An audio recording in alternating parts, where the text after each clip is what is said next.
الامہ امام الائمہ امام اعظم ابو حنیفہ رحمۃ اللہ علیہ، ان کا ایک دہریے سے مناظرہ ہوا۔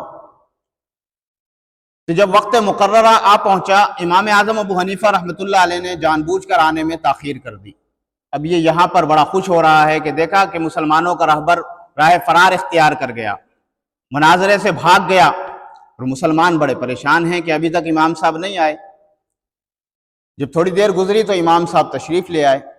جب امام صاحب آئے تو اس نے سب سے پہلا سوال یہی کیا کہ آپ نے آنے میں تاخیر کیوں کی؟ تو امام صاحب نے کہا کہ بھائی میں جس راستے سے آتا ہوں وہاں بیچ میں دریا آتا ہے، تو آج بھی جب میں یہاں آنے کے لیے آیا تو دریا کے پاس کھڑا تھا، کوئی کشتی موجود نہیں تھی، میں بڑا پریشان تھا کہ میں نے پہنچنا بھی ہے، کشتی نہیں مل رہی۔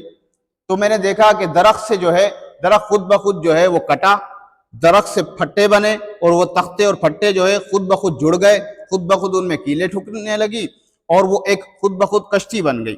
وہ کشتی بن کر میرے پاس آئی، میں کشتی میں سوار ہوا، تو مجھے تو وہ کشتی چلانے نہیں آتی، میں تو کشتی چلانا جانتا نہیں ہوں۔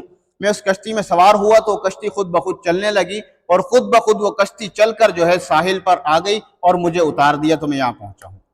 اب یہ دہریہ کہنے لگا، اوہو، اس کو امام مانتے ہو، وہ بھی امام اعظم مانتے ہو، یہ تو بڑی بیوقوفی والی باتیں کر رہا ہے۔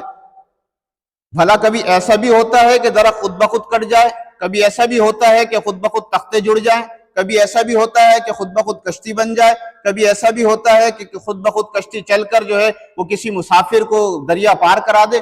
یہ تو بڑی بیوقوفانہ باتیں کر رہا ہے، یہ تمہارا امام ہے؟ امام صاحب رحمۃ اللہ نے فرمایا کہ بیوقوف الو کے پٹے، بیوقوف میں نہیں ہوں، بیوقوف تو تو ہے۔ جب ایک کشتی ملح کے بغیر نہیں چل سکتی تو یہ نظام کائنات بھی اللہ کے بغیر نہیں چل سکتی۔